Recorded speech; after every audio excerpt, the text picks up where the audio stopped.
Shit. This may not be possible. Unless I can go around.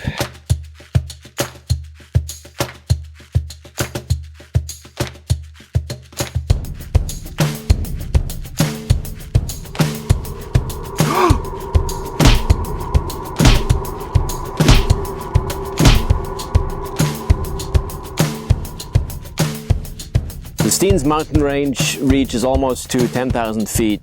You can literally drive up to the high point on what is known as the highest road in Oregon. Steens Mountain is not actually technically a single mountain, it's an entire range. Geologically speaking, it's a massive fault block. The Steens Range Traverse Challenge consists of traversing the entire mountain range from north to south or south to north between Oregon 78 and Oregon 205.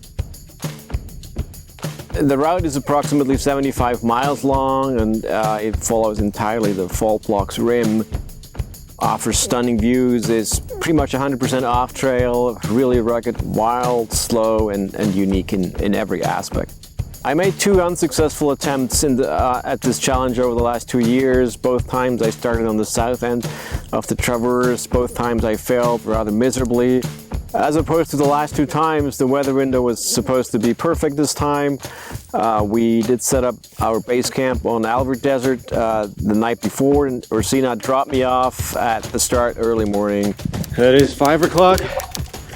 Got dropped off the north end. Grinding up the first hill with a very heavy pack.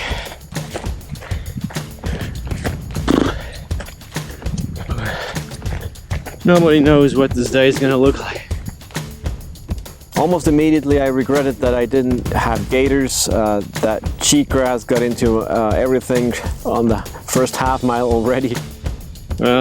Grinding down the first creek, it's incredibly slow.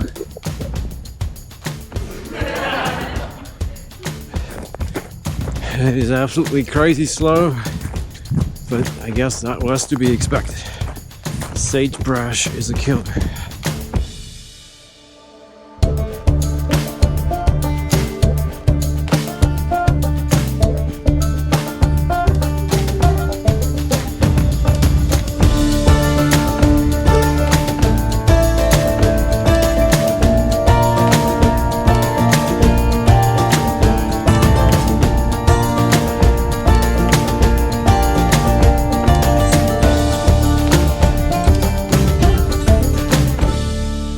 There was an unexpected creek. I was really thirsty, so I was able to fill up. I didn't know there was a creek here. Nicely flowing water. Because the Steens Range is so massive, it has its microclimates and its own weather. The rim is really rugged, it's totally exposed and very unforgiving. It can snow any time of the year, and often it does. The weather can change very rapidly and rather unexpectedly. There really isn't any trail on that traverse. Everything is off trail. It's really slow, rugged, and the grass often covers volcanic rocks. So any running is really hard and potentially very dangerous too, because there's just endless ways you can twist your ankles. It's not even 20 miles and those shoes are like already ripped. Yeah, this is gonna be a long day. I mean, a long day and night and another day. And the first part went pretty well, and I was eager to make it up to the rim as soon as possible for one big reason. There was one sort of key location in that rim that I expected to be very tricky. I was unable to explore that beforehand, and from far it looked like a massive cliff with a gap in the rim that might be impossible to cross. Shit. This may not be possible. Unless I can go around. It took me forever to find the route across various rock bands. It was very exposed slopes, but eventually I made it up to the rim across that gap. There were a number of quite sketchy sections here. I think it's done. That was quite scary. Life is hard.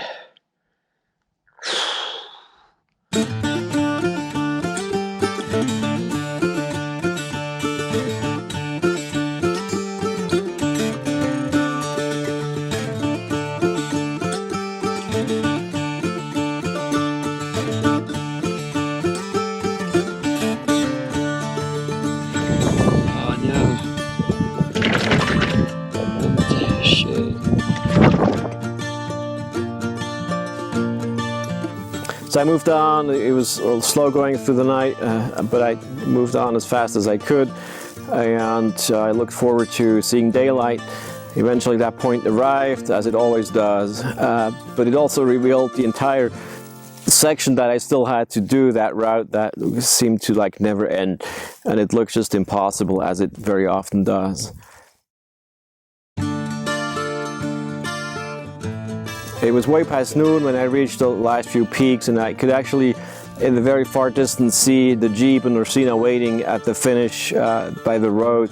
And I was sure this was going to take me another at least an hour, and it really did.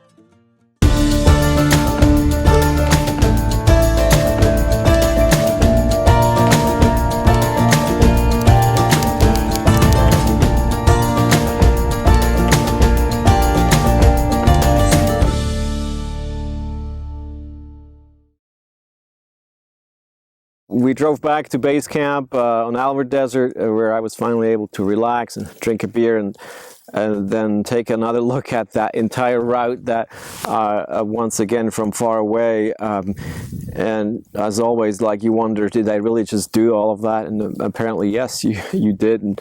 And soon thereafter, I was asleep and had nightmares about cheatgrass and volcanic rocks.